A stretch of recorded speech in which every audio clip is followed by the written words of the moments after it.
إن الله وملائكته يصلون على النبي يا أيها الذين آمنوا صلوا عليه وسلموا تسليما اللهم صل على محمد وآل محمد اللهم صل على محمد وآل محمد.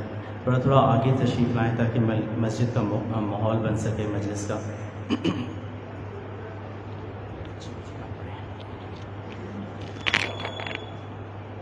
قریب رہتا ہوں. عباس ہائے عباس ہائے عباس آرے بنانتا اور سنتان تہا لی بہن تیروئی نونایا داسی آتے شام ارام لطف دے دے ارام تیرے بازو ہے چھٹا محمد والے محمد بنت صلوات. اللہم صل علی محمد وآل محمد. اللہم صل علی محمد وآل محمد. درخواست گزار ہوں ننے سلام گزار منتظر مہدی سے کہ برسر ممبر آ کر سلام پیش کریں نذرانہ امام حسین علیہ الصلوۃ والسلام. مل کر بآواز بلند صلوات.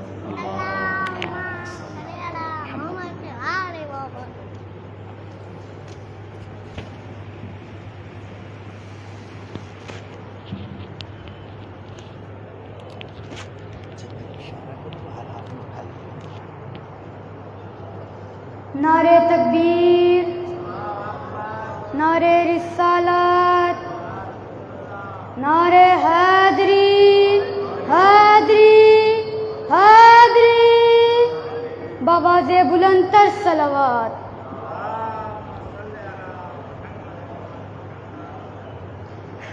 ہر ایک دل میں کربلا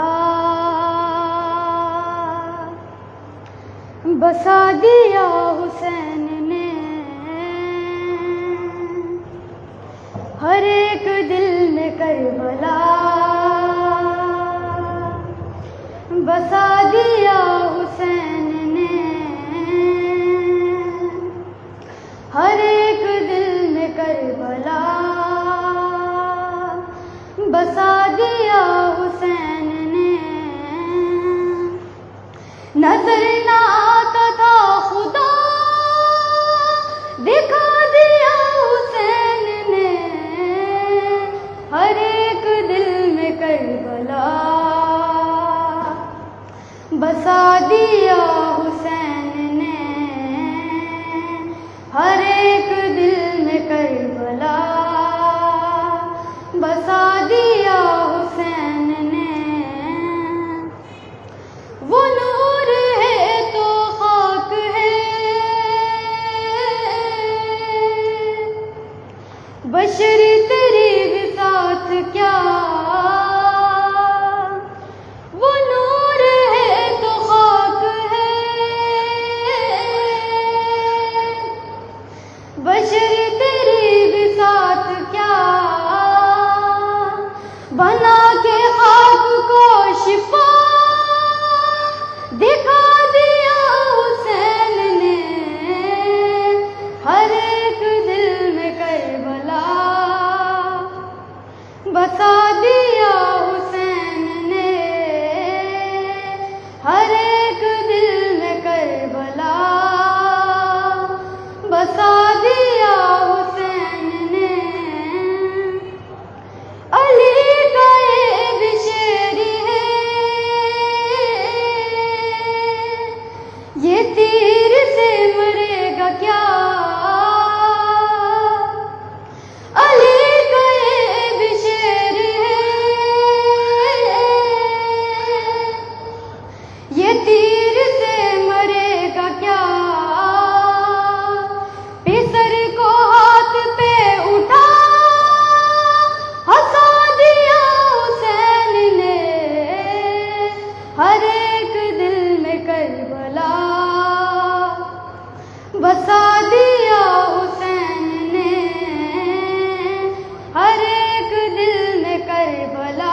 جیتے رہیے مل کر باواز بلند صلوات اللہم صلی علی محمد آل محمد۔ برادر عقیل عباس سے درخواست کروں گا کہ نذرانہ سلام در حضور امام حسین علیہ مقام علیہ السلام پیش فرمائیں۔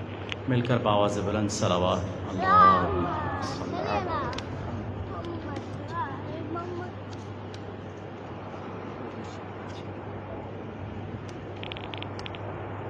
بارے دیگر صلوات۔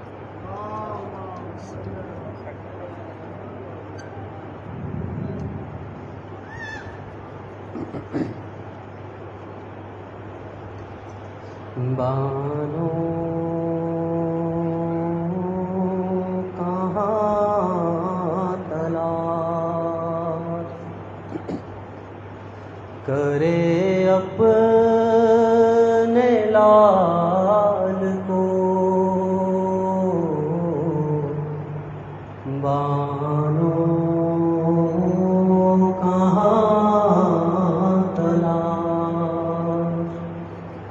کرے اپنے لال کو،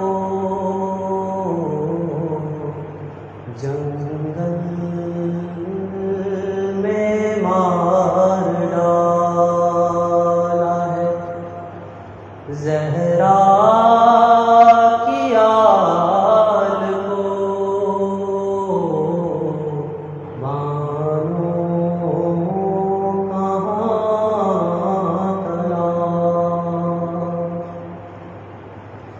زینب کے ساتھ رو،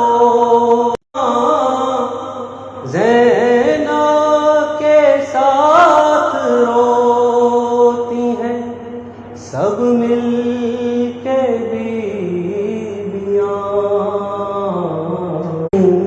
ہے روز وقت زوال کو، بانو کہاں تلاش، شبیر دل کو تھام کے غش کھا کے گر پڑے، شبیر دل کو تھام کے غش کھا کے گر پڑے، دیکھا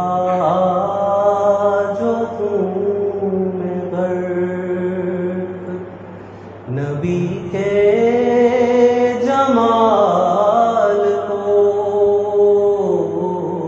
بانو کہاں تلاش، شبیر میرے پاس صدقے کو بس یہی،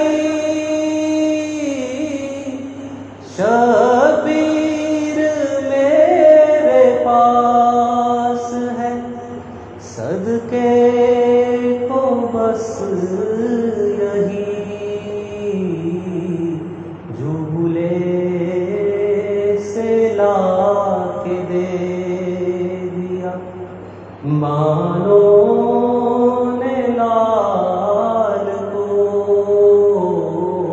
بانو کہاں تلاش، شبیر لا رہے ہیں میدان سے دیکھیے، شبیر لا رہے ہیں میدان سے دیکھیے، اپنے ضعیف کانوں پر 18 سال کو، بانو کہاں تلاش کرے اپنے لال کو جنگل میں مار ڈالا ہے زہرا کی آل کو بانو کہاں تلا سلام.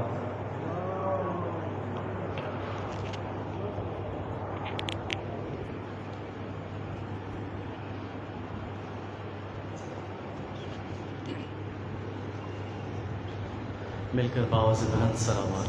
اللہم صل علی محمد وآل محمد. درخواست گزار ہوں برادر کامران حیدر سے کہ رونق و روز منبر ہو کر سلام در حضور امام حسین علیہ مقام علیہ السلام پیش کریں. مل کر باوز بلند صلوات.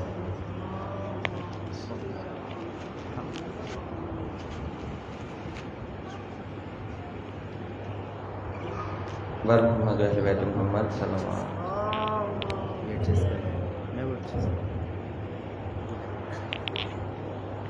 بارے دیگر بلندر صلوات.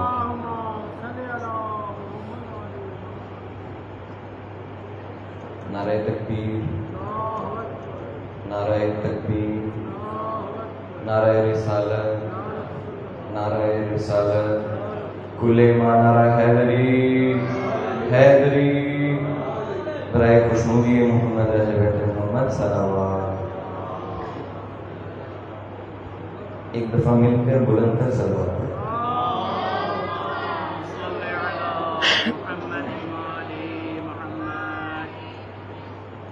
مظلوموں کے لب پہ دعا ہے صاحب دوران آ جاؤ. مظلوموں کے لب پہ دعا ہے صاحب دوران آ جاؤ. حق والوں پہ ظلم و جفا ہے صاحب دوران آ جاؤ. منہ کھولے ہر سمت قضا ہے صاحب دوران آ جاؤ.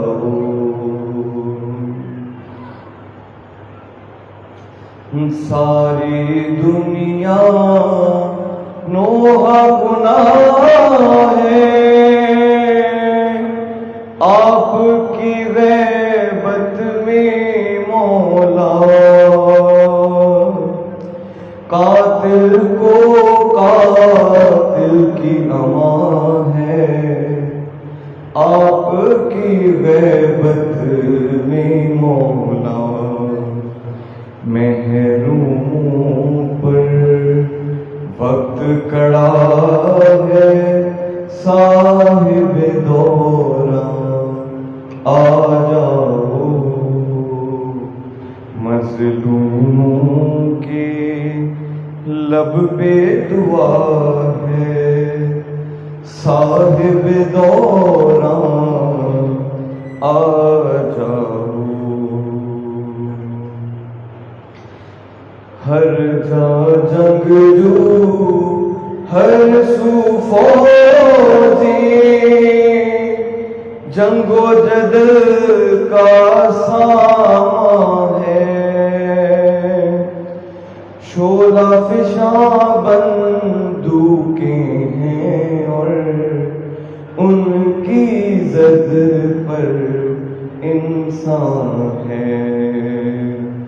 ہر جا غم کا باب نیا ہے صاحب دوران آ جاؤ.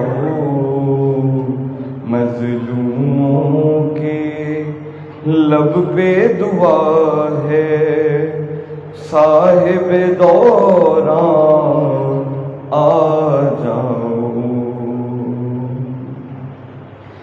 آج بھی کلمہ پڑھنے والے ظلم و ستم کے حامی ہیں، قاتل کو کہتے ہیں مومن، رسم جفا کے بانی ہیں، پر ظلم بڑا ہے صاحب دوران، آ جاؤ مظلوموں کے لب بے دعا ہے، صاحب دوران آ جاؤ۔ آج بھی قید رنج و الم ہے، ثانی زہرا زندہ میں، ایک بیمار کے ہاتھوں میں ہے لاش سکینہ زندہ میں، سہنے کو اب باقی کیا ہے، صاحب دوران آ جاؤ، مظلوموں کے لب بے دعا ہے، صاحب دوران آ جاؤ۔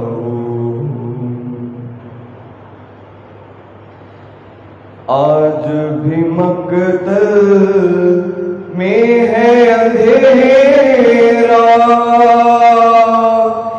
ایک یتیمہ روتی ہے، سینہ لاشیں بے سر پر ایک چھوٹی بچی سوتی ہے، کہنے کو اب باقی کیا ہے، صاحب دوران آ جاؤ، مظلوموں کے لب پہ دعا ہے، صاحب دوران آ جاؤ، مظلوموں کے لب پہ دعا ہے، صاحب دوران آ جاؤ۔ درود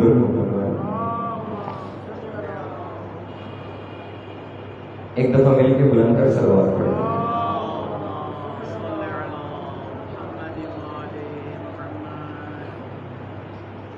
مل کر بلند کر صلوات پڑھیں۔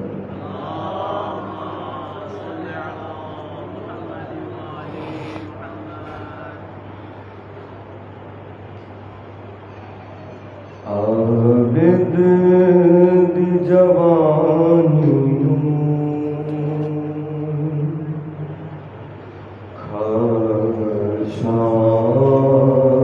بازار گئے، عابد دی جوانی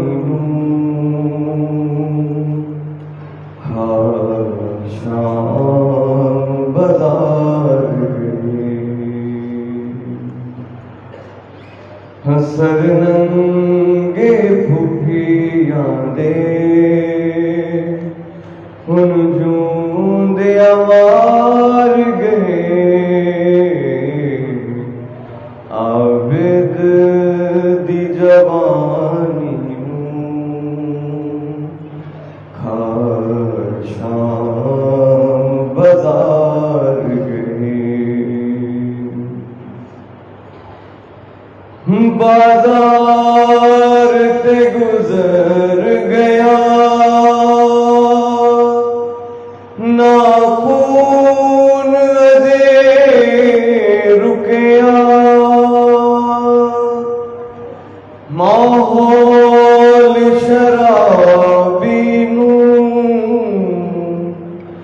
سجاد جدوں تکیا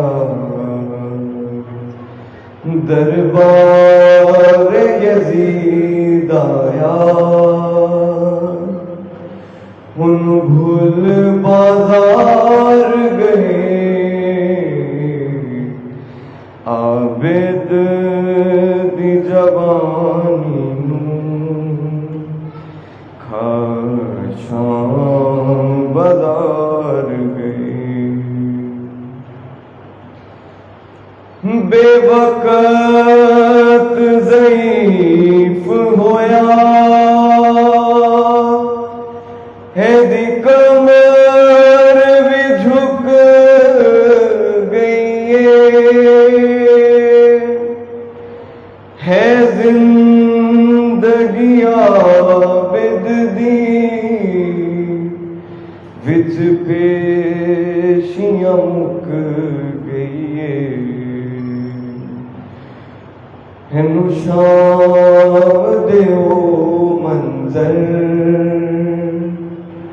کر ہور بیمار گئے عابد دی جوانی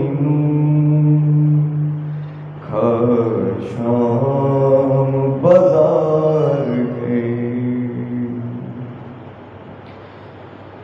یوسف تے زندہ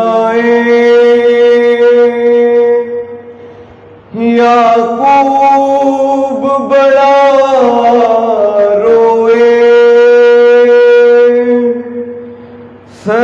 سجاد دے کئی یوسف خود سامنے قتل ہوئے خود صبر دا ظالم بھی کر خود اقرار گئے عابد دی جوانی خاشاں بازار گئے دس قیدن بھین اپنی کس جا دفناواں میں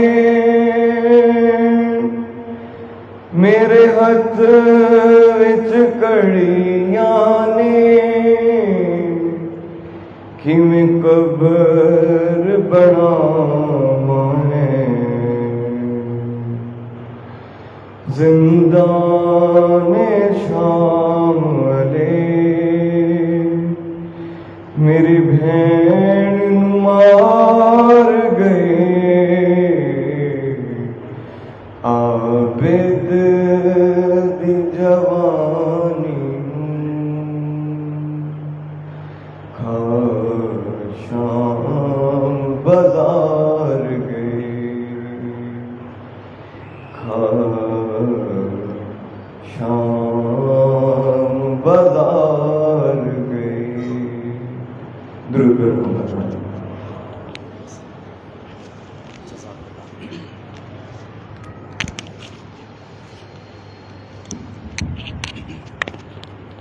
مل کر باواز بلند صلوات اللہم صل علی محمد وآل محمد۔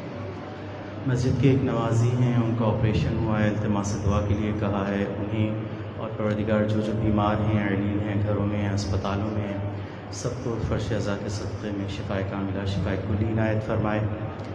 جو مرحوم مومنین و مومنات اس دنیا سے وفات پا چکے ہیں ان تمام مرحوم مومنین و مومنات کے لیے، بانیان مجلس کے مومنین و مومنات کے لیے، صدائے امام حسینی کے مرحومین کے لیے، اپنے اپنے مرحومین کو ذہنوں میں جگہ دیتے ہوئے، اور ایسے مرحومین جن کے لیے فاتحہ پڑھنے والا کوئی نہیں ہے، اور شہداء اسلام، شہداء پاکستان، شہداء ملت جعفریہ کے لیے ایک دفعہ سورہ الحمد اور 3 دفعہ سورہ اخلاص کی تلاوت۔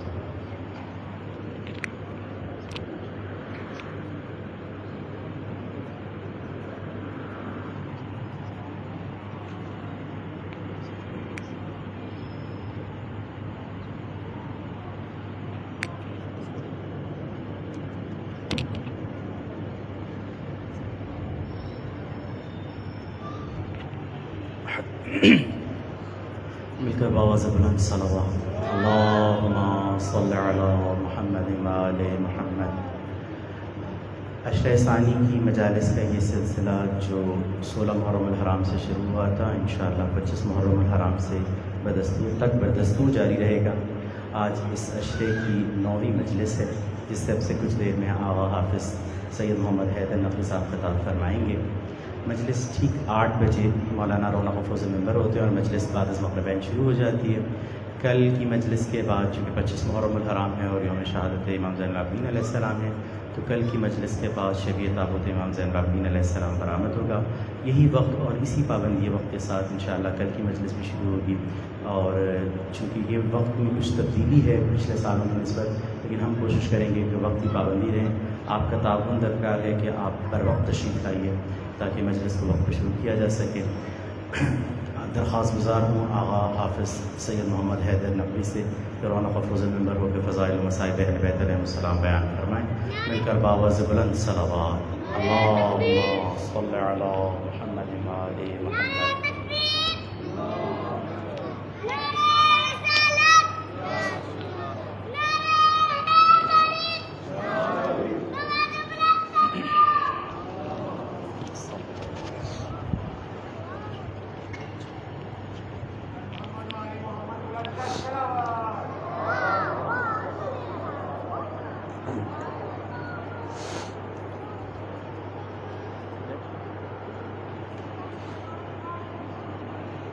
محمد محمد و آل محمد صلی اللہ علیہ وسلم۔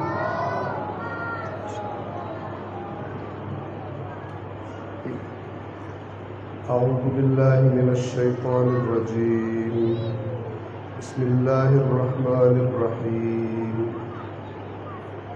الحمد للہ الذی نزل الفرقان علی عبدہ لیکون للعالمین نذیرا، والصلاة والسلام على نبيه وصفيه الذي أرسله بالحق شاهدا ومبشرا ونذيرا وداعيا إلى الله بإذنه وسراجا منيرا، وعلى أهل بيته الذين أذهب الله عنهم الرجس وطهرهم تطهيرا۔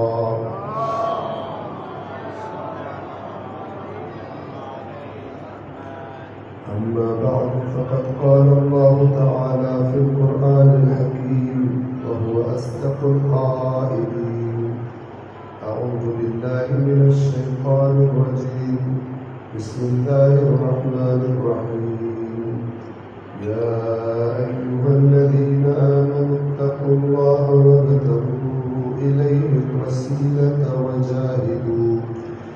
وجاهدوا في سبيله لعلكم تفلحون، صدق الله العلي العظيم۔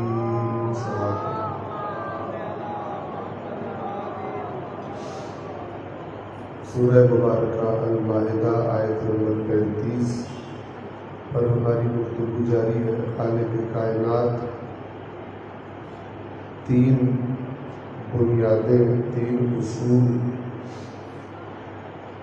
انسان کی کامیابی کے لیے اس آیت کریمہ میں بتا رہا ہے۔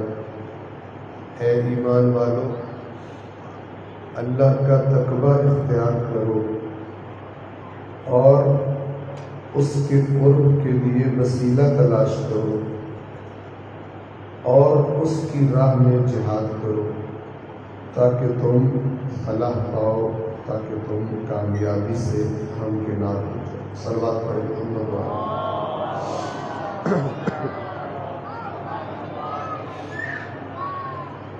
گزشتہ شب کی جو مجلس تھی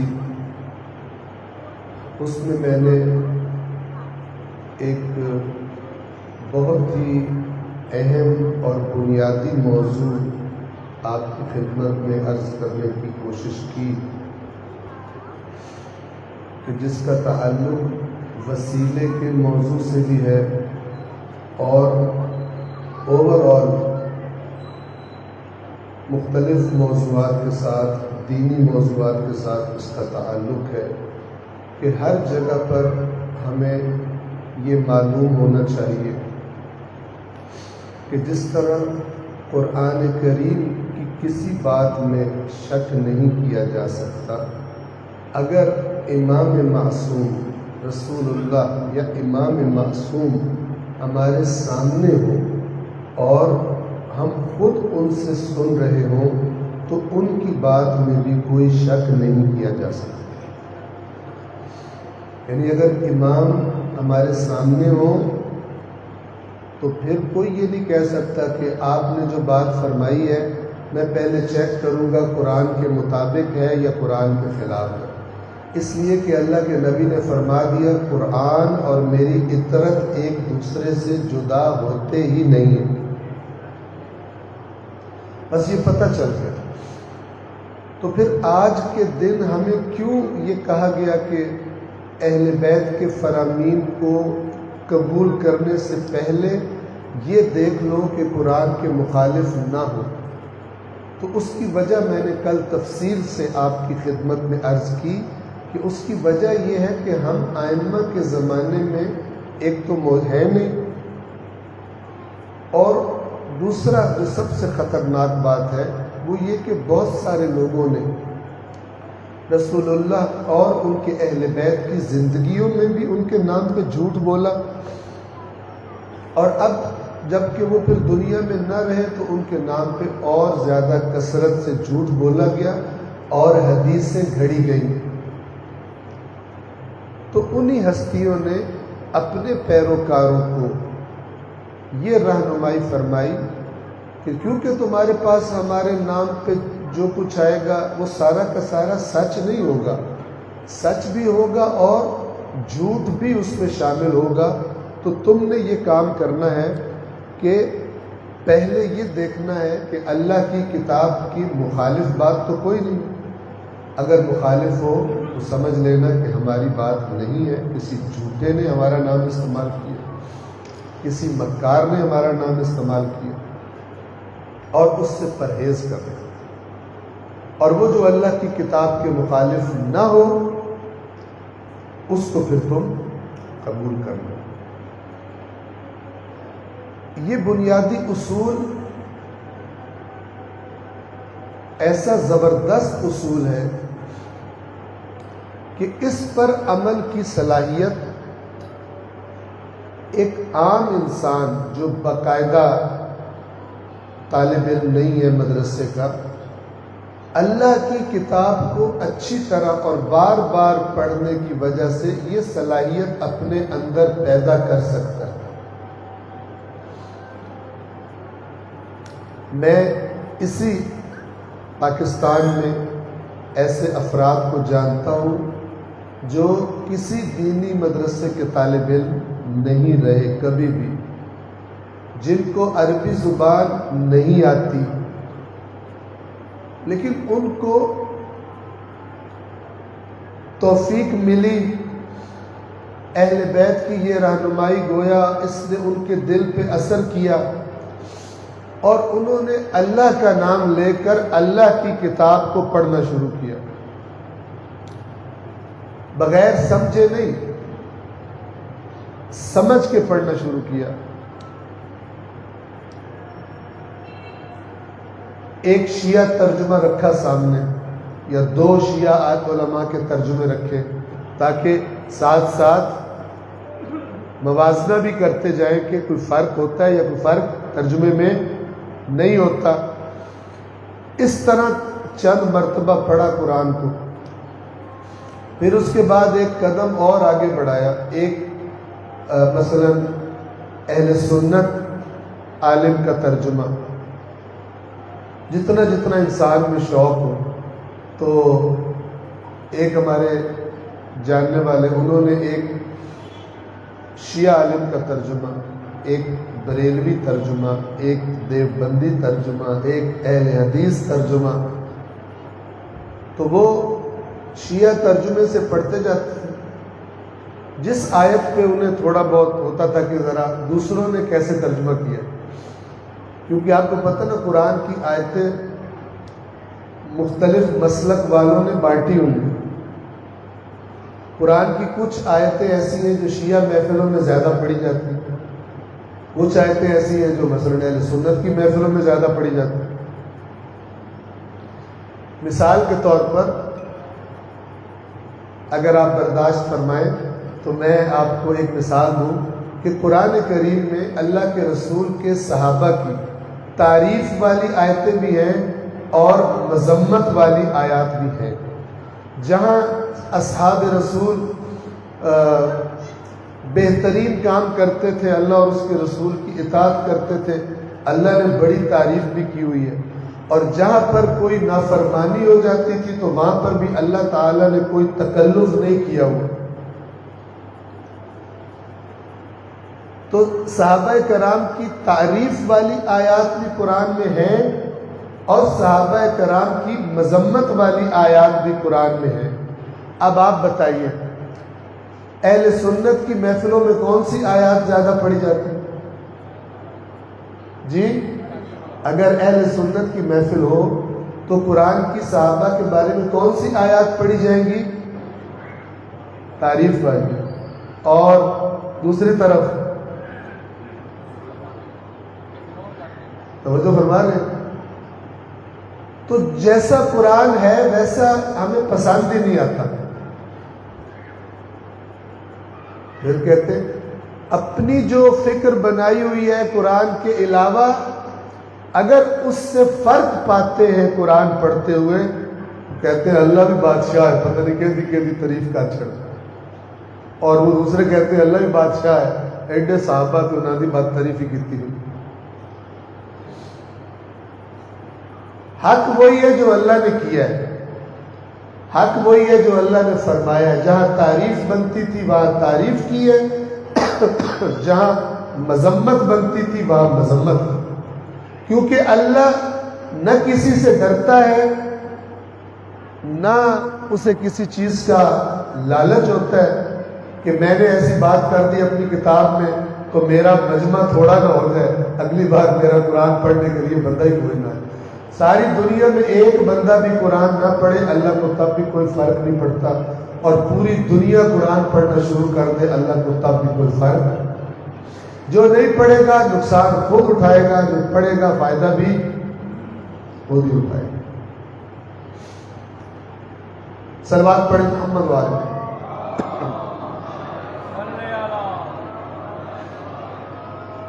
تو اے کاش آپ کر چکے ہو، ورنہ آپ کر لیں۔ آپ امام حسین علیہ السلام کے فرش عزا پر بیٹھے ہیں۔ حسین وہ ہستی ہے کہ قرآن سے ایسا رشتہ تھا کہ سر تن سے جدا ہو گیا لیکن قرآن سے رشتہ پھر بھی نہیں ختم ہوا، اور نوک نیزہ پر بھی لوگوں نے آیات قرآن سنی۔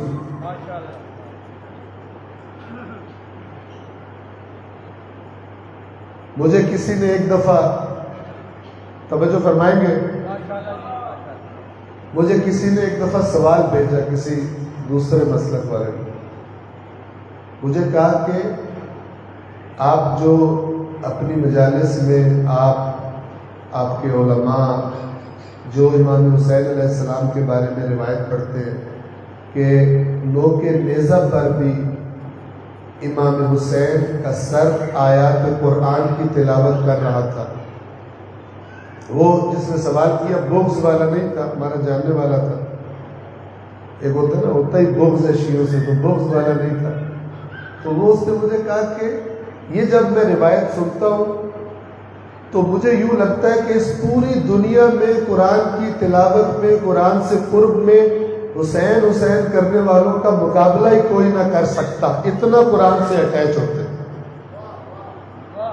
آپ مجھے بتائیں کہ ہیں کیوں نہیں؟ جن کا امام نوک نیزہ پر بھی تلاوت قرآن کر رہا ہو، اس قوم کی تو سب سے زیادہ اٹیچمنٹ ہونی چاہیے تھی قرآن سے۔ مجھ سے وہ سوال یہ کر رہا تھا کہ کیوں نہیں ہے؟ تو میرے پاس کوئی جواب ایسا نہیں تھا کہ میں اس کو دے سکوں، لیکن یہ ضرور معلوم، اور وہی میں نے اس کو لکھا، میں نے کہا یہ کوتاہی ہے، یہ کوتاہی ہے، یہ کمی ہے، اور کوئی چھوٹی موٹی کمی نہیں ہے، بہت بڑی کمی ہے۔ صلوات پڑھیں محمد وآلہ۔ واپس آ جائیں ہم نے گویا کہ یہ جو ابھی کل کی مجلس، کل والے موضوع سے اٹیچ بات کی، وہ بات صرف اتنی سی ہے کہ ہمیں یہ غور ضرور کر لینا چاہیے کہ ہمیں یہ معلوم ہو گیا کہ محمد و آل محمد قرب الہی کے وسیلے ہیں، لیکن یہ پتہ ہو کہ محمد و آل محمد کے نام پر جو مجھ تک پہنچا ہے، آنکھیں بند کر کے یہ نہیں سمجھ لینا چاہیے کہ یہ محمد و آل محمد ہی کی بات ہے۔ جو آنکھیں بند کر کے ہر بات سنی ہوئی ان کے نام پر سنی ہوئی مان لے، وہ جتنا بھی خود کو کہے کہ میں تو عقیدت رکھتا ہوں، لیکن اس اندھی عقیدت میں اس نے خود محمد و آل محمد کی نافرمانی کر دی، چونکہ انہوں نے یہ فرمایا تھا کہ لوگ ہمارے نام پہ جھوٹ بولیں گے، اور اہل بیت کے نام پہ جو جھوٹ بولا جاتا ہے اس کو نام کیا مل جاتا ہے؟ حدیث کا، روایت کا۔ میں آپ سے کوئی بات کروں، آپ مجھ سے کوئی بات کریں، اس کو ہم حدیث نہیں کہیں گے، لیکن جو ہم کہیں کہ مولا امام حسین نے فرمایا، پھر ہم کہیں گے، اس کو بات نہیں کہیں گے بلکہ اس کو کیا کہیں گے؟ حدیث کہیں گے۔ تو انہوں نے فرمایا کہ ٹھیک ہے تم حدیث کہو گے، لیکن چیک کر لینا حدیث ہے بھی حدیث۔ تو اگر آپ لوگ جو یہاں بیٹھے ہیں اپنے لیے ایک پلان بنائیں، امام حسین علیہ السلام سے ایک وعدہ کریں، خالق امام حسین سے ایک وعدہ کریں کہ ہم ایک ایسا پلان بناتے ہیں اپنے لیے کہ ہم قرآن کو سٹڈی کریں گے، قرآن کا ٹرانسلیشن سٹڈی کریں گے، 1 بار 2 بار 3 بار 4 بار، اکٹھا نہیں، جتنا آپ کو دن میں ٹائم مل سکتا ہے۔ تھوڑا ٹائم اگر ہو سکے تو فیس بک کا کم کر لیں، تھوڑا واٹس ایپ کا کم کر لیں، تھوڑا انسٹاگرام کا، تھوڑا یوٹیوب کا، تو قرآن کے لیے کافی ٹائم مل جائے گا۔ میں کہا کرتا ہوں کہ روز قیامت جب اعمال نامے چھپ کے باہر نکل رہے ہوں گے تو یہ نہ ہو کہ ایک مومن کے اعمال نامے میں، آج کل کے مومن کے اعمال نامے میں یوٹیوب بھری ہوئی ہو، فیس بک بھری ہوئی ہو، انسٹاگرام بھرا ہوا ہو، وغیرہ بھرا ہوا ہو، لیکن قرآن بیچ سے نکلے ہی کوئی۔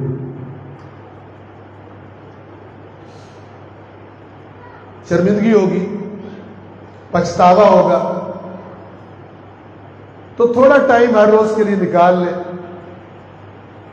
اور اسے پڑھنا شروع کریں، پھر دیکھیں کہ قرآن کو پڑھتے پڑھتے، شیعہ عالم کا ترجمہ پڑھیں، قرآن کو پڑھتے پڑھتے آپ کو اجنبیت تو محسوس نہیں ہوتی کہ یہ گلاں، یہ باتیں جو ہیں یہ میرے مزاج کے مطابق نہیں ہے، آپ کو مزاج کے مطابق جو آپ نے دینی مزاج بنایا ہے اپنا، قرآن کی آیات سے اجنبیت کا احساس تو نہیں ہوتا۔ اگر اجنبیت کا احساس نہ ہو تو سمجھ لیں آپ حدیث ثقلین والے ہیں، اور اگر آپ کو جو آپ نے سنا ہے اہل بیت کے نام پہ اور جو قرآن کی باتیں، اگر ان میں تھوڑی آپ کو جدائی لگے کہ یار یہ تو اور فضا ہے اور یہ اور فضا ہے، تو پھر نظر ثانی کرنا ضروری ہے، اور اہل بیت کے بتائے ہوئے اس فارمولے پر عمل کرنا ضروری ہے کہ جس میں فرمایا خلاف قرآن ہم سے منسوخ بات قبول نہ کرنا، اور فرمایا جس نے ہمارے امر کو قرآن سے نہ لیا وہ شخص فتنوں سے یعنی گمراہیوں سے نہیں بچ سکے گا۔ صلوات پڑھیں محمد والے۔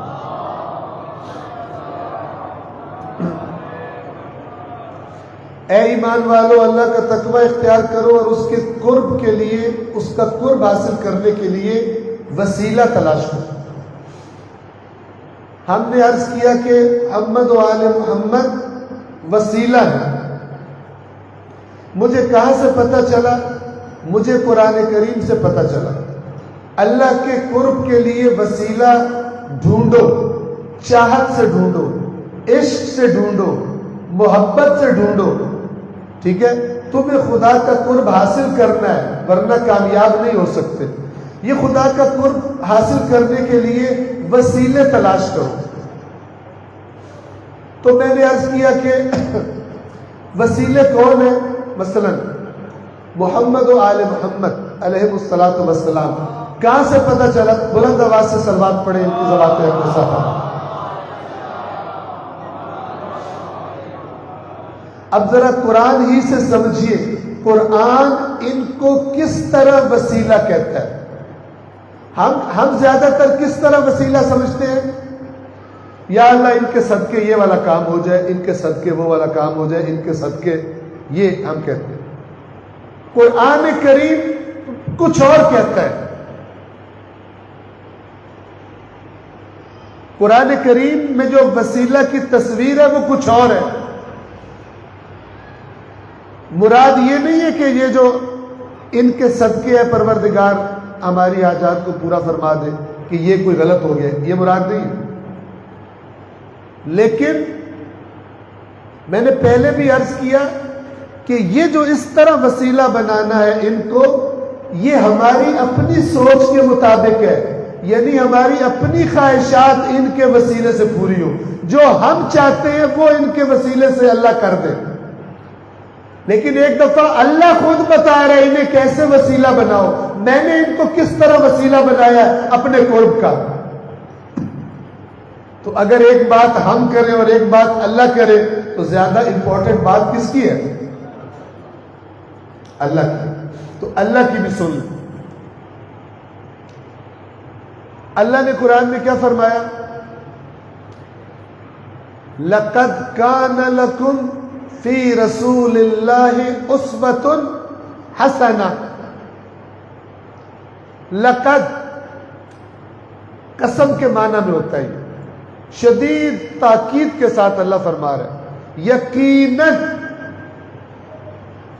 کان لکم تمہارے لیے ہے، فی رسول اللہ اللہ کے رسول میں، اسوۃ آئیڈیل، ایگزامپل، نمونہ، حسنہ خوبصورت. اس کا کیا مطلب ہوا؟ جب انسان کسی کو اپنا آئیڈیل بناتا ہے، آئیڈیل اصل کیوں بناتا ہے؟ اس کا دل ہوتا ہے میں ایسا بنوں. تو فوراً ہی کچھ ڈھیر سیانے کہتے ہیں توبہ توبہ، وہ کہاں ہم کہاں. یہ ظاہر میں عقیدت ہے، اصل میں چکر ہے، تاکہ اس گلی کا رخ ہی نہ کرنا پڑے. ٹھیک ہے نا؟ وہ میں کہا کرتا ہوں کہ ہم لوگ بڑے سیاڑے ہیں بعض معاملات میں. جب اللہ فرما رہے کہ وہ تمہارے لیے اسوہ ہے، ان جیسا کیا ان کے خاک کے پا جیسا بھی نہیں کوئی بن سکتا، لیکن اللہ نے حکم دیا ہے ان کی زندگی، ان کی سیرت، ان کی گفتار، ان کا کردار، ان کا اخلاق، ان کی صفات یہ تمہارے سامنے ہم نے رکھ دی ہیں. انہوں نے زندگیاں گزاری ہیں، ان زندگیوں کو تم جانتے ہو. جتنا تم سے ہو سکتا ہے ان کے پیچھے چلنے کی کوشش کرو. اس سے یہ مطلب لینا، کوئی بندہ یہ بات کرے کہ رسول اللہ کے نقش قدم پر چلو تو کہے ہوئے تم کہہ رہے ہو ہم رسول اللہ جیسے بن سکتے، یہ غلط بات ہے.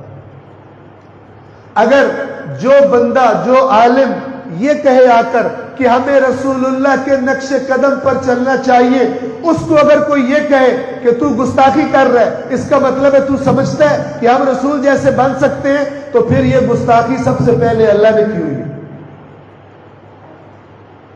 سمجھ رہے ہیں کہ نہیں سمجھ رہے؟ اللہ فرما رہے کہ یقیناً تمہارے لیے میرے رسول میں اسوہ حسنہ ہے، یعنی میرے رسول نے تمہارے سامنے زندگی گزاری ہے. اس کی زندگی ہمارے سامنے نہیں گزری، لیکن ان کی سیرت ہم تک پہنچی ہے. سیرت امام علی ہم تک پہنچی ہے، سیرت امام حسن، امام حسین، اہل بیت اطہار.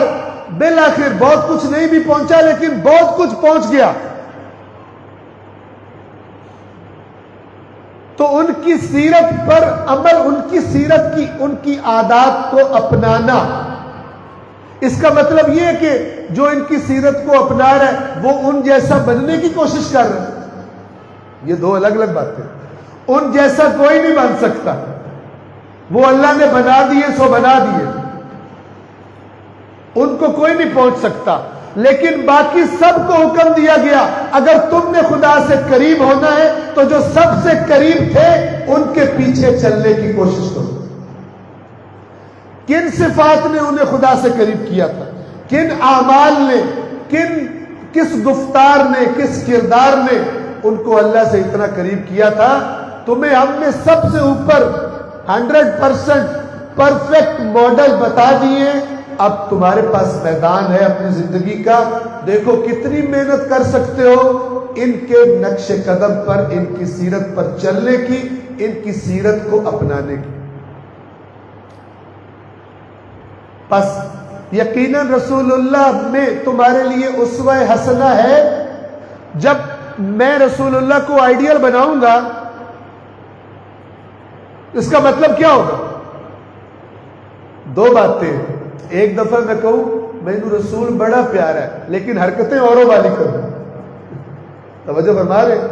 جب میلاد میں آؤں میرا سونا رسول، میرا سونا مولا علی، میں صدقے امام حسین تھے، لیکن جب باہر جاؤں میری زندگی میں میری حرکات گواہی نہ دے کہ یہ حسین والا ہے، یہ علی مرتضیٰ والا ہے، یہ رسول اللہ والا ہے. میری حرکتیں گواہی، میری کوئی اور ہی شخصیت ہے، میں الٹے سیدھے کام بھی کر لیتا ہوں.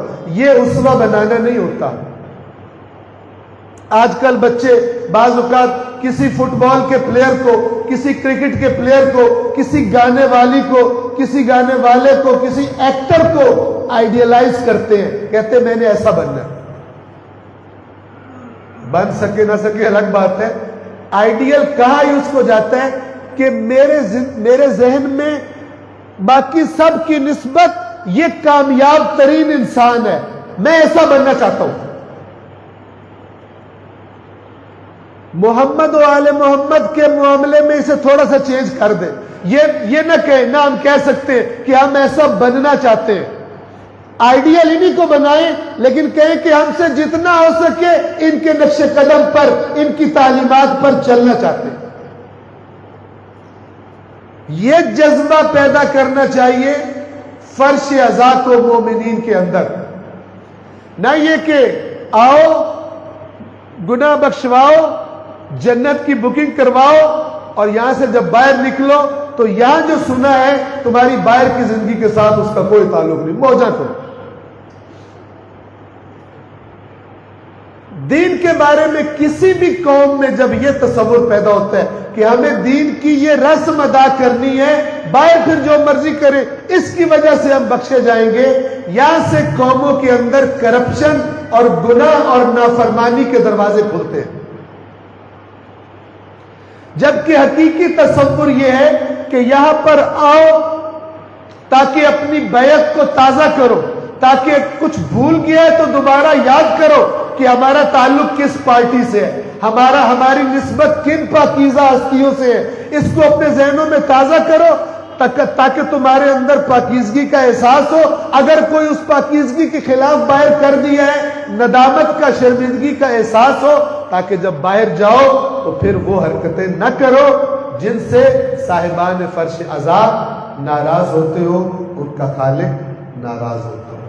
عادتوں کو بدلنے کی کوشش کرو.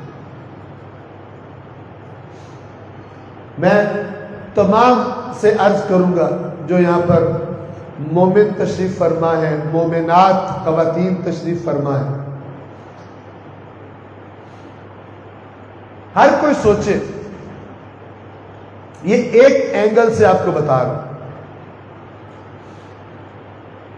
کہ مثلا میرے زمانے کا امام اچانک میرے سامنے آ جائے، ملاقات ہو جائے،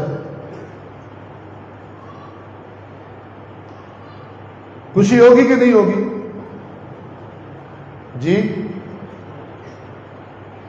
جن کو خوشی ہوگی وہ تھوڑا سا سارے لا دیں، یا تو پھر کوئی بہت بڑا گھپلہ کیا ہوگا تو خوشی نہیں ہوگی امام کی ملاقات سے.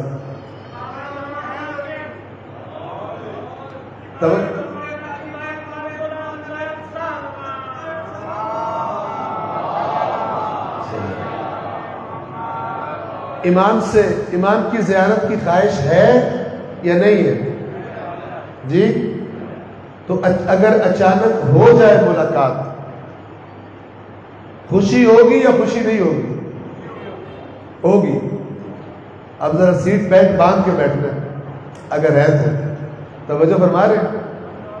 امام نظر آئے, پتہ چل گیا ہمارے زمانے کے امام ہیں, خوشی سے ہم کھل اٹھے, قریب گئے, سلام کیا, امام نے سلام کا جواب دیا. امام نے فرمایا باقی باتیں بعد میں, پہلے موبائل کھول کے مجھے چیک کراؤ.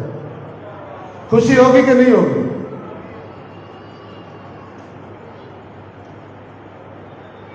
خوشی ہوگی کہ نہیں ہوگی؟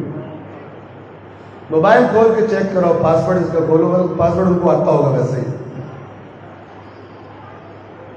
جی توجہ فرمائیں. کیوں امام کے آنے میں تاخیر ہوتی ہے؟ اس لیے کہ ہمارا قول ہماری امام کے ظہور کی دعاؤں کی تصدیق ہمارا عمل نہیں کرتا.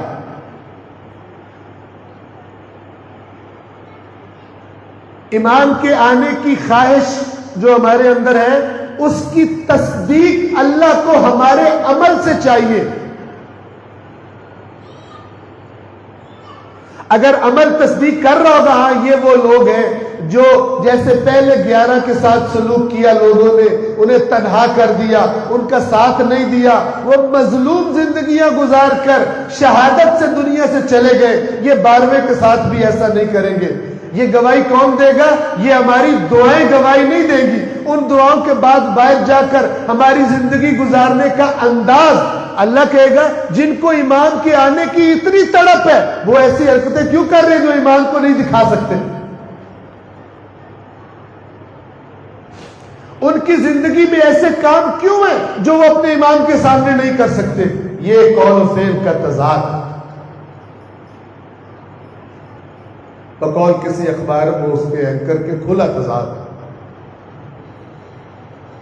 ڈھکا چھپا بھی نہیں, کھلا تضاد. اسی لیے پھر اس ظہور میں تاخیر. اصلاً غیبت ہوئی کیوں؟ تاریخ کو دیکھیں اور اندازہ لگائیں غیبت کا سبب کیا چیز بنی.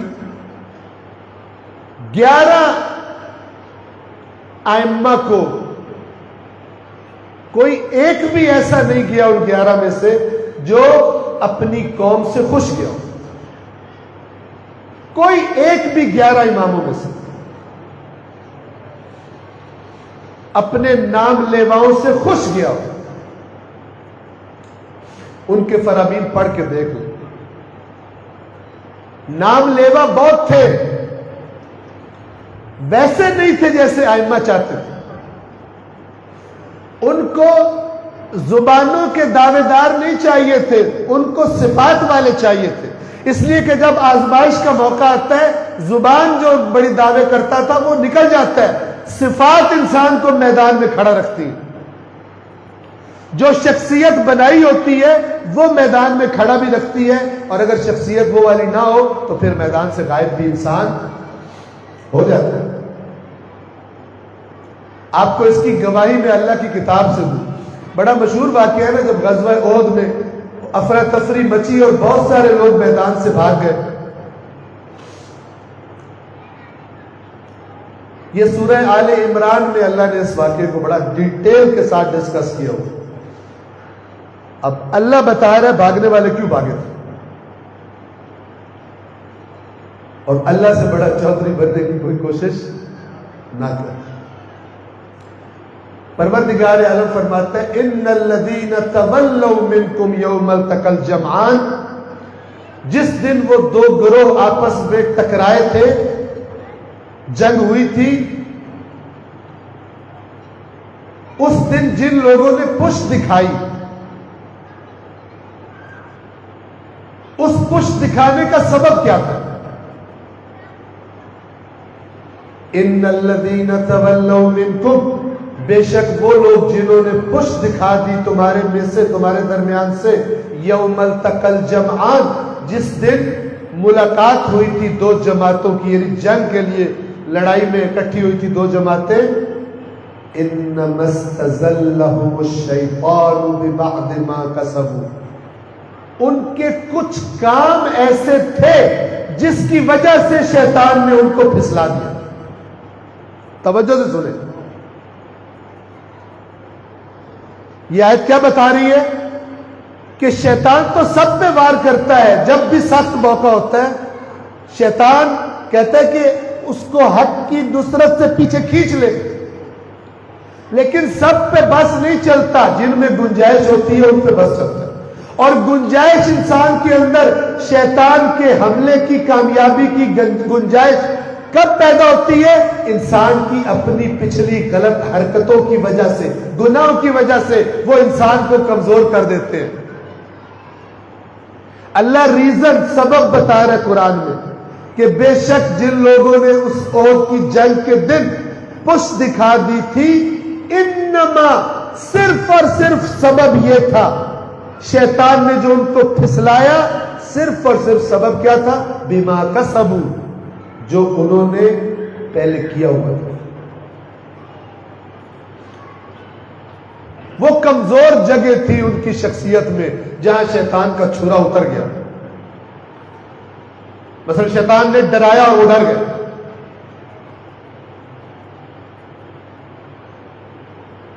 اب میری امانت داری نہیں ہوگی اگر میں اس آیت کو کمپلیٹ نہ کروں،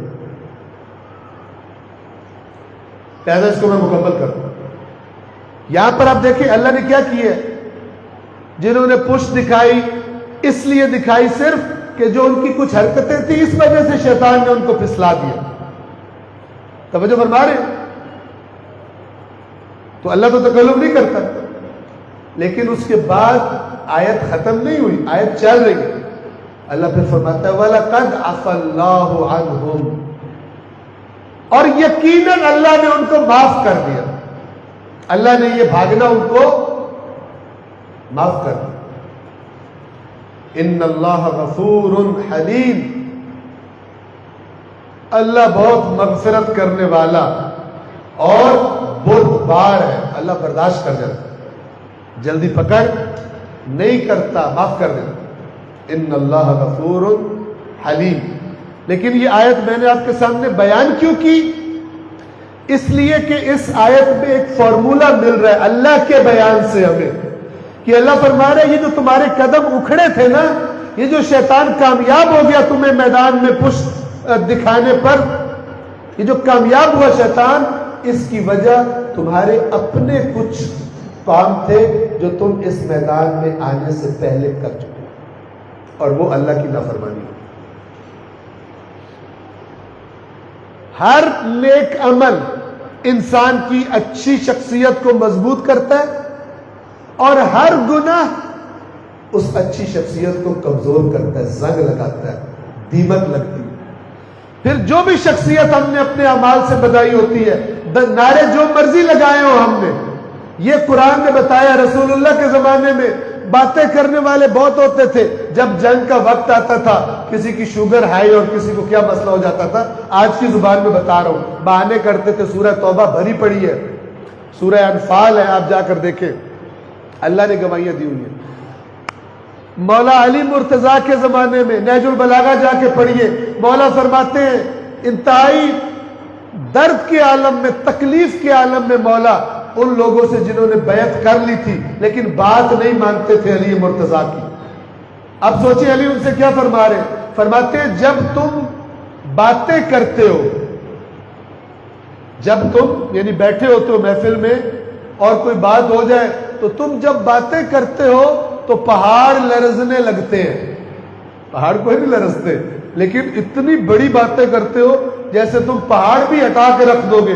تم اتنا زیادہ کھل کے لڑو گے، تم اتنے بہادر ہو کہ پہاڑ تمہارے راستے سے ہٹ جائیں گے. مولا فرما رہے ہیں جب تم باتیں کرتے ہو تو پہاڑ ہلا دیتے ہو اپنی باتوں سے، اور جب عمل کا موقع آتا ہے، وہ جو تم نے باتیں کی تھی اس پر جب عمل کا موقع آتا ہے تو تمہارا عمل اتنا گھٹیا ہوتا ہے کہ تمہارے دشمن کا دل کرتا ہے تمہیں مارے. دشمن کا دل کب کرتا ہے مارنے کا؟ ابھی دیکھیں روس نے یوکرین پر حملہ کیا ہوا ہے. روس نے یوکرین پر حملہ کیا ہوا، تو امریکہ، پورا یورپ روس کے خلاف ہے یا نہیں ہے؟ مثال سے سمجھا رہا ہوں آپ، صحیح کیا غلط کیا وہ نہیں کہہ رہا ہوں، ٹھیک ہے نا؟ لیکن اس وقت رشیا نے کئی مہینوں سے یوکرین پر حملہ کیا ہوا، پورا یورپ، امریکہ، ان کے اتحادی مثال کے طور پر رشیا پر پابندیاں لگائی ہوئی ہیں، لیکن روس پہ حملہ کیوں نہیں کر رہے؟ جی کیونکہ پتہ ہے کہ مہنگا پڑے گا۔ مولا فرما رہے ہیں تمہارے دشمنوں کو تمہارا عمل دیکھ کر لگتا ہی نہیں ہے کہ تمہیں مارنا انہیں مہنگا پڑے گا، کہتے ہیں لگاؤ ان کے منہ پر ایک چتو بزدل، انہیں کرنے کچھ نہیں۔ یہ مولا فرما رہے ان کو جو ہر روز مولا کے سامنے بیٹھے ہوتے ہیں، جنہوں نے مولا کے ہاتھ پر بیعت کی تھی، اپنا خلیفہ بنایا تھا اپنے قانون کے مطابق مثلا، لیکن یہی جس کی بیعت کی وہ ان سے کہتے ہیں چلو جہاد پر، یہ کہتے ہیں جب سے خلیفہ بنا ہے ہمارے ناک میں دم کر دیا، ہمارے بیویاں ہیں، بچے ہیں، ہماری کھیتیاں ہیں، اس کو جہاد کے علاوہ کام بھی اور کوئی نہیں۔ حالانکہ مولا کا اس میں کوئی قصور نہیں تھا، فتنہ گروں نے فتنے اتنے کھڑے کر دیے تھے کہ مولا کیا کرتے؟ لہذا آپ نہج البلاغہ میں مولا کے دردناک نالے سنے، فرماتے تم نے میرے دل کو پیپ سے بھر دیا۔ یہ تعبیر ہے، کوئی حقیقت میں دل پیپ سے نہیں بھرا تھا، لیکن وہ دل، وہ مرکز جہاں جذبات ہوتے ہیں، مولا فرما رہے گویا تم نے اتنے زخم لگائے ہیں اپنی بے وفائیوں اور نافرمانیوں سے میری بات نہ مان کر، کہ گویا میرے دل کے اندر اتنا زخم ہو گیا اور وہ زخم خراب ہو گیا اور وہ پیپ سے بھر گیا۔ یہ کون تھے؟ جو ہر روز مولا کو زیارت کرتے تھے، دیکھتے تھے، ان کے بچوں کی بھی زیارت کرتے تھے، حسنین علیہ الصلوۃ والسلام کو دیکھتے تھے، لیکن یہ دیکھنے نے، ان زیارتوں نے ان کو کوئی فائدہ دیا؟ یہ زیارت کا فلسفہ بھی پتہ ہونا چاہیے۔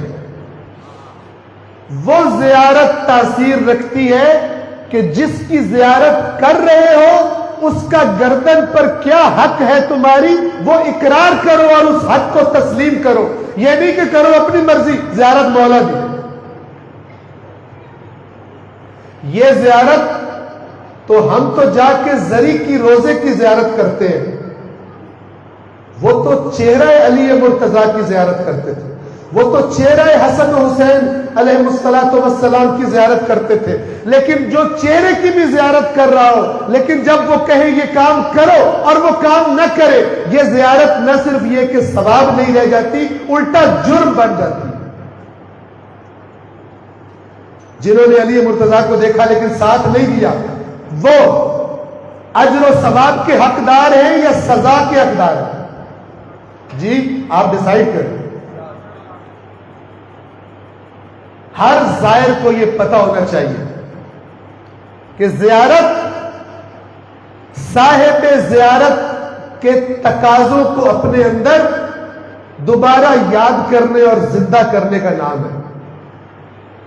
زیارت یہ نہیں ہے، مثال آپ کو پریکٹیکل مثال دے رہا تاکہ تصور آسان ہو۔ مولا فرمائے، مولا کائنات فرمائے، سمجھ لیں ان کے زمانے میں وہ ایک بندے سے فرمائے یہ کام مت کر، یہ کام کر، جس کام سے علی روکے وہ نہ رکے، جس کام کا علی کہے وہ نہ کرے، اور دل میں یہ رکھے مولا دی زیارت کیتی ہے، سارے گناہ معاف ہو گئے، ہوں گے معاف۔ تو جب مولا کا چہرہ دیکھنے سے مولا کے نافرمان کے گناہ معاف نہیں ہوتے بلکہ وہ خود ایک جرم ہے، ایکسٹرا جرم ہے، تو بعد میں فارمولہ کیسے تبدیل ہو گیا؟ بعد میں فارمولہ کس نے بدلا زیارت کا؟ جس نے زیارت کی سارے گناہ معاف ہو گئے۔ معاف ہوتے ہیں لیکن اس کی شرائط کے ساتھ۔ ایک آنسو بھی معاف کرواتا ہے گناہ غم حسین میں، لیکن شرائط کے ساتھ، ورنہ روئے تو کوفے والے بھی تھے، اور بی بی نے فرمایا تھا تمہارے آنسو کبھی نہ رکے، پہلے ہمیں قتل کرتے ہو اور اب تم ہم پہ روتے ہو۔ جب ہمارا ساتھ دینے کا ٹائم تھا اس وقت ساتھ نہیں دیا، اور اب جب اس کا نتیجہ نکلا ہے اور ہمارے سارے پیارے کربلا میں ذبح کر دیے گئے ہیں، اب تم ہماری یہ اسیروں والی حالت دیکھ کے تمہیں رونا آ رہا ہے، تمہارے آنسو تھمے ہی نہ، تم کبھی خیر کا منہ نہ دیکھو۔ آپ کو پتہ ہے جب قافلہ کوفے میں داخل کیا گیا تھا تو کچھ لوگ اتنا متاثر ہوئے، کہنے لگے امام سجاد سے آپ ہمیں حکم دیں، ہم تیار ہیں۔ امام نے کہا رہن دو، ہماری بس ہو گئی ہے تم سے، ہم تم سے اب کوئی تقاضا نہیں رکھتے، تم غدار لوگ، تم مکار لوگ، تم بے وفا لوگ، وقتی طور پہ جذباتی اب تم ہوئے کھڑے ہو ہماری حالت دیکھ کر، لیکن تم پر اعتماد کرنا اب ہمارا کام نہیں۔ صلوات پڑھیں محمد والے۔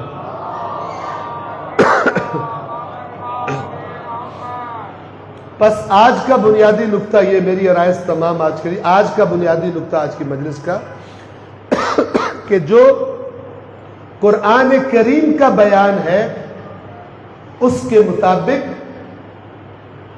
اللہ کے قرب کے وسیلے ہیں، کس طرح؟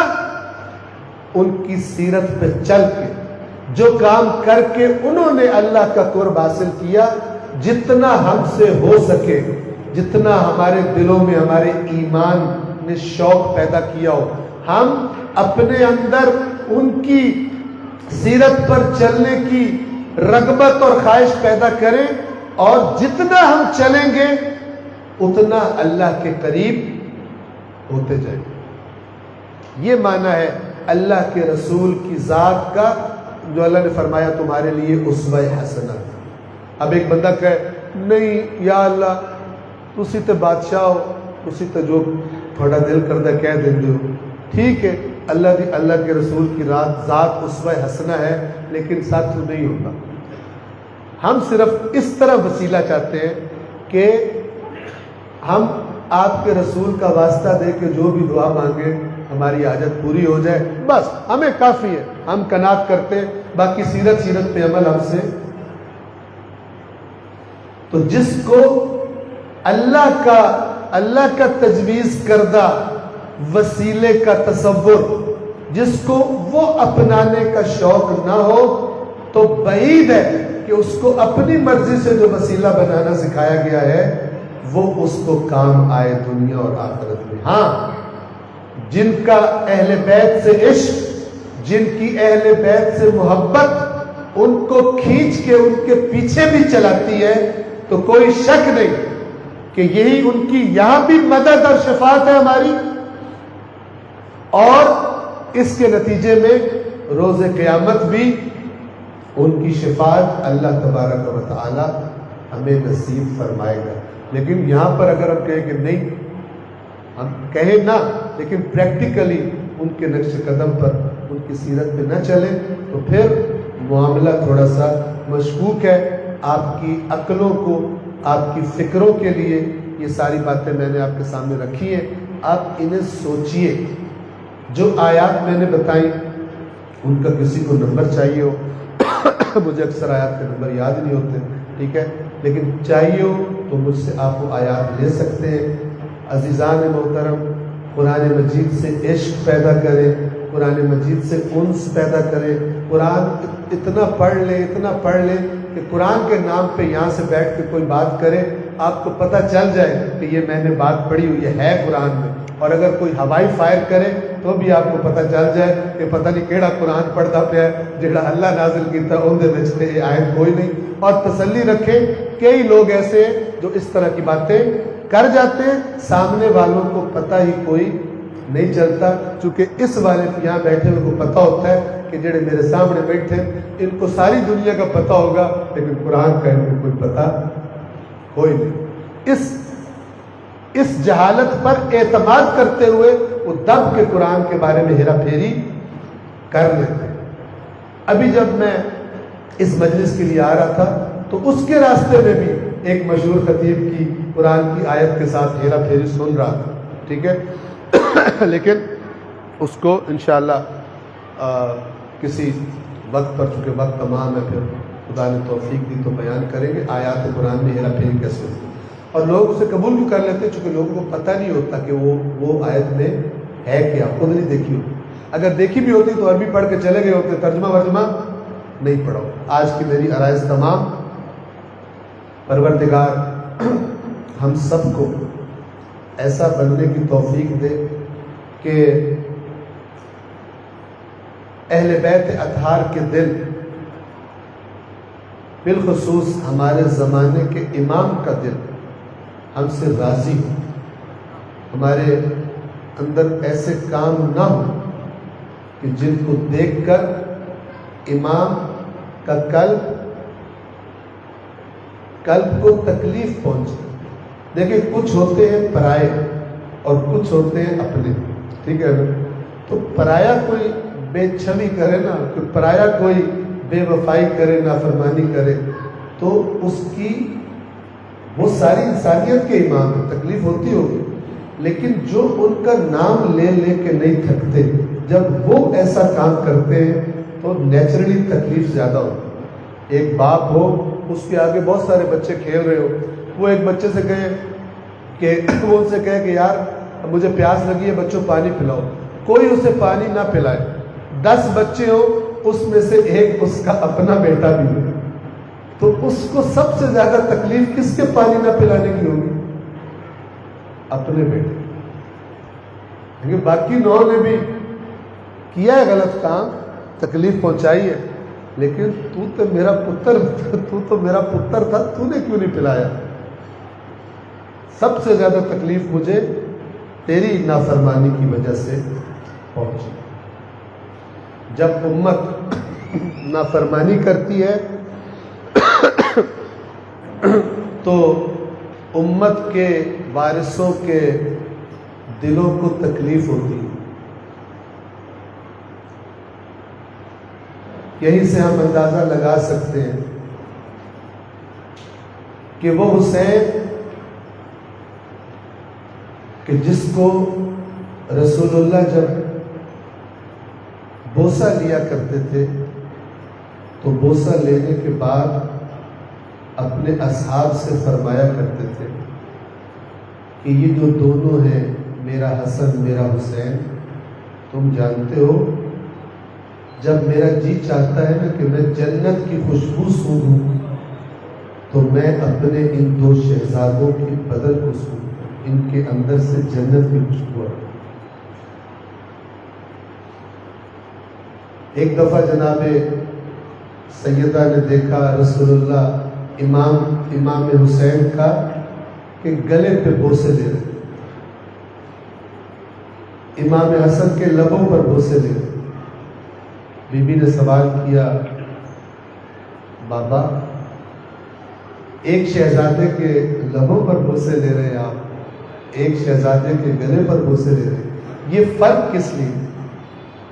اللہ کے نبی نے فرمایا، بیٹی فاطمہ، اللہ کی طرف سے مجھے خبر دی گئی، یہ جو میرا بڑا شہزادہ ہے حسن، اس کو میری امت والے زہر دیں گے، اور اس زہر کے اثر میں اس کا جگر ٹکڑوں کی شکل میں کٹ کٹ کر انہی لبوں سے باہر آئے، اس لیے لبوں کو چومتا۔ اور یہ جو میرا بیٹا حسین ہے،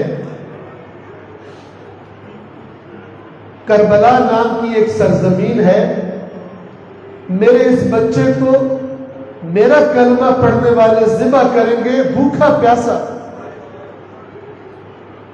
اس کی گردن پہ خنجر چلے گا، تو اس وقت کو یاد کر کے میں حسین کے گلے کو چوم رہا تھا۔ آپ سوچیں کتنی تکلیف ہوئی ہوگی رسول اللہ کو۔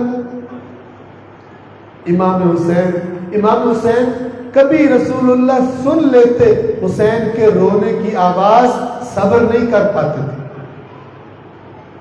واقعات شیعہ سنی کتب میں موجود۔ ایک دفعہ گرتے ہوئے دیکھا، پھسلے گرے دونوں شہزادے، رسول اللہ خطبہ دے رہے تھے مسجد نبوی کے ممبر پر، خطبہ جاری نہ رکھ سکے، ممبر سے نیچے اترے، گئے جلدی سے، دونوں شہزادوں کو اٹھایا، سینے سے لگایا، ممبر پر واپس آئے، ایک کو دائیں طرف ایک کو بائیں طرف، دونوں شہزادوں کو بٹھا کر صحابہ کرام سے خطاب کر کے فرماتے ہیں ان دونوں کی تکلیف مجھ سے برداشت نہیں، جن کا معمولی سا ٹھوکر کھا کر زمین پہ بچے گرتے رہتے ہیں وہ اللہ کا نبی برداشت نہ کر سکا، اس نبی نے خدا جانے کیسے برداشت کیا ہوگا جب اسی حسین کے بدن پر گھوڑے دوڑے۔ عزادارو، حسین کے بدن کا سفر تو کربلا میں ختم ہو گیا، لیکن سر حسین کا سفر جاری رہا۔ کربلا سے کوفہ اور کوفہ سے شام بھیجا گیا۔ بس ایک روایت آپ کی خدمت میں عرض کر کے آپ کی زحمت تمام کرنا چاہتا ہوں۔ کوفہ سے شام کے دمشق کے راستے میں ایک جگہ قیام کیا، قافلے کو روکا ان لعینوں نے، اس کا نام دیر راہب، ایک بڑا عالم تھا مسیحیوں کا، اس کی عبادت گاہ تھی، اسی کے نام سے وہ جگہ مشہور ہے۔ یہ لوگ وہاں پہ رکے اور روایت کے لفظ یہ ہے کہ انہوں نے شہداء کے سروں کو اسی طرح نیزوں پر رکھا اور نیزے زمین میں گاڑ دیے، انہی میں سے ایک سر امام الحسین کا سر۔